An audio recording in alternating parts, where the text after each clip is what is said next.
տիրող իրավիճակը, խցանումները, որոնք մասնավորապես հենց եթե պատուհանից էլ նայեք, ինքներդ կտեսնեք կամ աշխատանքի գալուց վստահ եմ տեսել եք, այս բարեփոխումը ում համար էր։ Որ բարեփոխումը։ Շակերտների մեջ վերցրած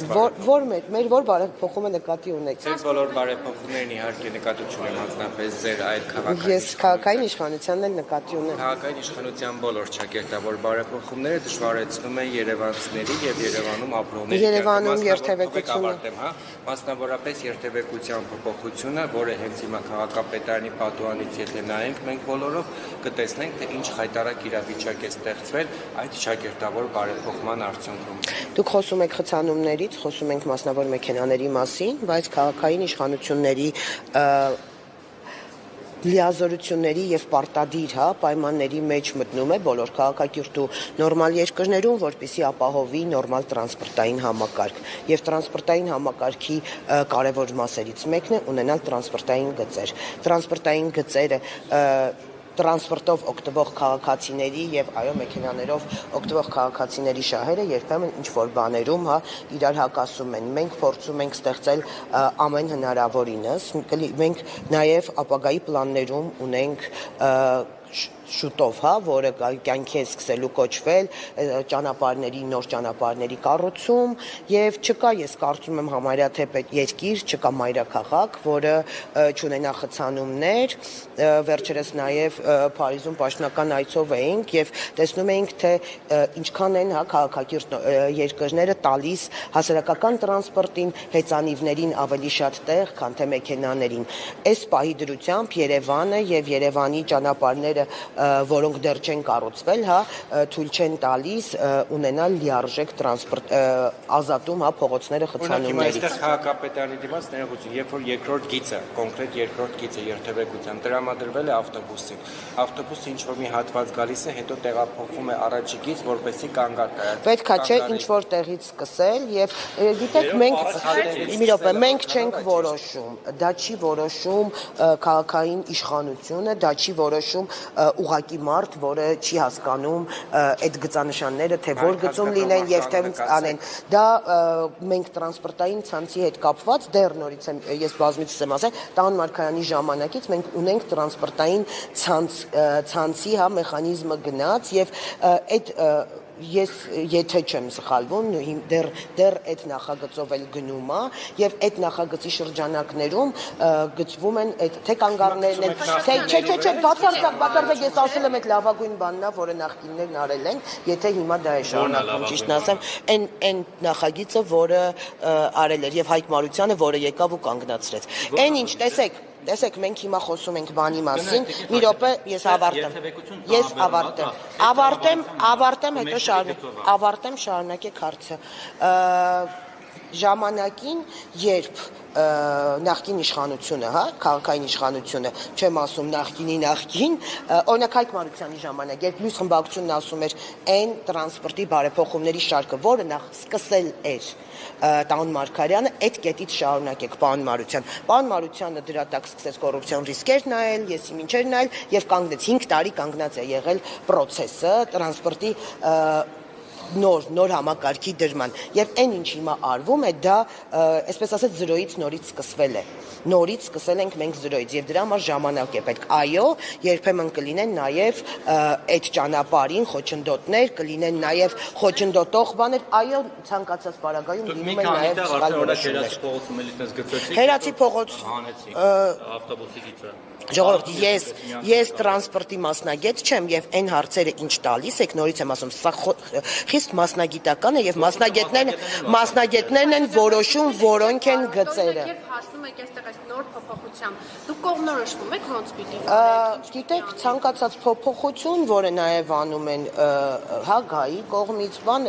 առաջին իսկ պահին վարորդները դժվար են այն ինչի սովոր են սովոր չեն հետո արդեն հասկանում են ոնց է պահանջում այդտեղ երթևեկությունը Մարդիկ ասել էին բարդացրեք մեր կյանքը դրա համար են արել Մենք մարդկանց կյանքը չենք բարդացնում ընդհակառակը մենք Երևանցի Երևանցիների նորից եմ ասում, երևանցիների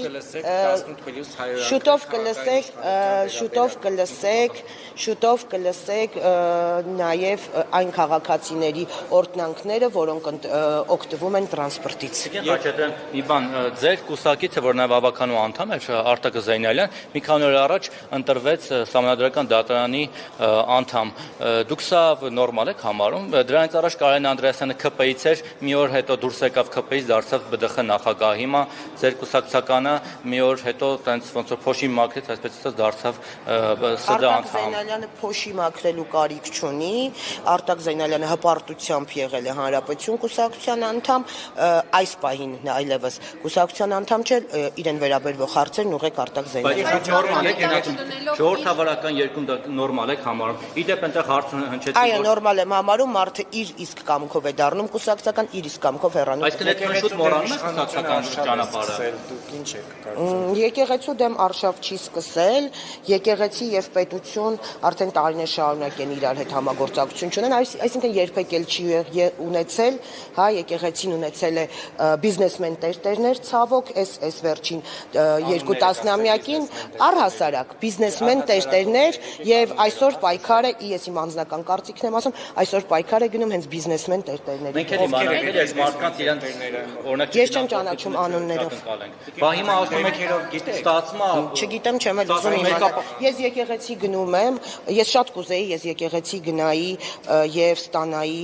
օրհնություն այն մարդկանցից, քահանաներից, ովքեր Աստծո, հա, պահանջներով եւ Աստծո պատվիրաններով են եկեղեցում, բայց ցավոք սրտի ես գնում եմ եկեղեցի եւ Աստծո նկարի առաջ եւ Աստծո առաջ եմ մոնվառում, որև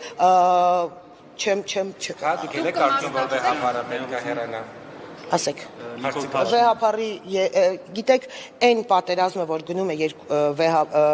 քաղաքական ուժ քաղաքական հա ինչպես դուք եք ասում քաղաքական ուժ եւ եկեղեցի ես այդ մատի եւ մատանու արանքում չեմ պատրաստվում շաբաթների առաջին հայտարարել օգնում բացեվավորելու Բեհարանը ազատելու դուք ձեր կուսակցությունը եւ անձամբ դուք մենք ոչ մի նման ազատումներ կամ որեցե հա խմբերում երբեք ներգրաված չենք եղել ներգրաված Սասնա ծռերի ժամանակ չենք եղել ներգրաված տարբեր հա դրանից եկող տարբեր 18 թվականին էլ հանրապետություն կուսակցությունը չի մասնակցել փողոցային պայքարին հեղափոխության ժամանակ ոչ իհարկե դեմ չենք եղել մենք տարիներ շարունակ պայքարել ենք Սերժա Քոչարյանական կլանի հեռացման բայց մենք ունեինք մոտեցում պայքարի տարբեր ձևերի ընդհանրապես Խաչատրյան այսինքն ըստ ձեր պատասխանի դուք չեք կիսում իշխող ուժին ես նման բան չեմ ասել նորից եմ ասում մենք քաղաքական ուժ ենք մենք քաղաքական ուժը մեր հայտարարությունները անում է հայտարարությունների շրջանակներում ձեր ենթադրություններն արեք մի տեսակ հոգու խորքում ոնց որ դուք էլ ձեր սրտով չի այս ամեն ինչը ինչ որ ԿՊ-ն իրականացել հա իսկ ով ասեց որ եթե ուզում եք իմ անձնական կարծիքն ունենաք ես որպես մարդ որպես երևանցի որպես Հայաստանի Հանրապետության քաղաքացի իմ անձնական մոտեցումն ասեմ ես երբեք կաթողիկոսին որպես կաթողիկոս չեմ ընդունել նաև ես չեմ կարողացել այդ այն կաթողիկոսն է որի կաթողիկոս ընտրվելու առաջին իսկ բառերն եղել են հոկտեմբերի 27-ը եղել ազգային ժողովում այդ այն կաթողիկոսն է որը մի քանի ժամ թաքցրել է որ հոկտեմբերի 27-ը եղել ազգային ժողովում ինքը իմացել է արդեն թաքցրել է որպեսզի իր ընտրությունները լինեն նոր ասի որ հոկտեմբերի 27-ը եղել որ հանկարծ իր ընտրությունները պրավալի չգնան Իդեպ Տիկին Խաչատրյան այդ որ ասում եք բիզնեսմեն տերտերներ որպեսզի մեր կապարանով չեն ուրիշ հարցեր եթե կան խնդրեմ չեմ այլևս չեմ խոսում իմ հայտարարությունները երբեք մեր կապարանով չեն ես ասեցի Հայաստանի Հանրապետությունում բարձմիցս բենտլիներով ու մնացածով մանեկողներին հարցրեք Թաղապետի հետ կապված, մենք նախին թաղապետի հետ կապված հարցով քրական գործեր կան, ինչ Այո, կան քրական գործեր, Այո, երկրում է եւ ստորագրությունով երկրից չբացակայելու պայմանով են բոլոր ում վրա մեղադրանքներ առաջադրված է եւ բոլորը երկրում են։ Ինչպես է վերաբերվում, որ օրինակ Շենգավիթի Արսեն նախին քաղաքապետը հա ծեծի ենթակալանավորված Մաքսիմ Կալանավորից ձեր Ես չեմ կարող դատարանի կամ որևիցե մարմնի հա որոշումներ քննարկել։ Անարդար է դատարանը։ Ես չգիտեմ Շենգավիթ վարչական շրջանի ղեկավարի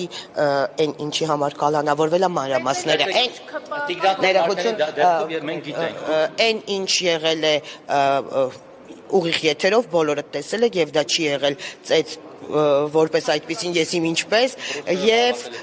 փոխադարձ է եղել փոխադարձ կթողեք ավարտեմ այն ինչ նորից եմ ասում Շենգավիթ վարչական շրջանի ղեկավարի կալանքի հիմքերում է ես տեղյակ չեմ տիրապետում որ դուք եվրոպական արժեքներով դեմոկրատիային միտված ուժ եք ինձ հետաքրքիր դա տեղի ունեցել ձեր թաղապետի մասով ուղիղ եթերում իսկ նա մենք չենք էլ տեսել կարող տեղի չունեցել նրանք խեղճ մարդու ռազմիկի գլխին սարքել են օրինակ այս անարդար իրավապահ մարմինները հիմա այդ ո՞նց է լինում որ ես նորից եմ ասում ես նորից եմ ասում չտեսած տանում կալանավորում են Նիկոլ Փաշինյանի օրոք էս արդարադատությունը տեսածը որ ուղիղ եթերում ա եղել այդ մարդը վնասվածքներով դուրս է եկել այդ մարդուն չեն կալանավորում Գիտեք արդարադատության ու առհասարակ մնացածի մասին քիչ հետո նաև ելույթովս մի փոքր այդ մասին բան ունեմ ասելու ես բազմիցս եմ ասել որ որին ձեր թիմակցին չկալանավորում ոչ ես օրակարգից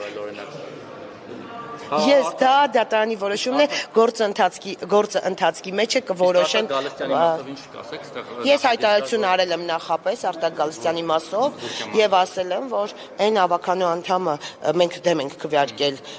նախագծին որովհետեւ Արտակ Գալստյանի ավականու դալիճում չներկայանալը դա իր սեփական կամքով չի դա հարկադրաբար չներկայանալը օրինակ ոչ ասենք նման մյուսներին Զարուհի Փոստանջանին վերցնում բերում դնում են իրենց սեփական նախագծերը քվեարկումա գնումա իսկ Արտակ Գալստյանին իր կամքին հակառակա որ ինքը չի գալիս հա բայց չունենք տեսեք կա նաև անմեղության կանխավարկած ես չեմ կարող բանել երբ կլինի դատարանի որոշում Արտակ Գալստյանը ինքնըստինքյան կզրկվի նաև բան ձերև ԿՊ-ի Արտակ Գալստյանի ընտակ գտնվել է դրա համար ես նորից եմ ասում բերեք մյուս այդ համանուն խմբակցության այլ ավականու անդամի որը իր ոտքով է բացակայում չի գալիս մենք պատրաստ եմ քվեարկել Գիտեք որ քաղաքական հետապնդում է հայտարարություն անեկի պաշտպան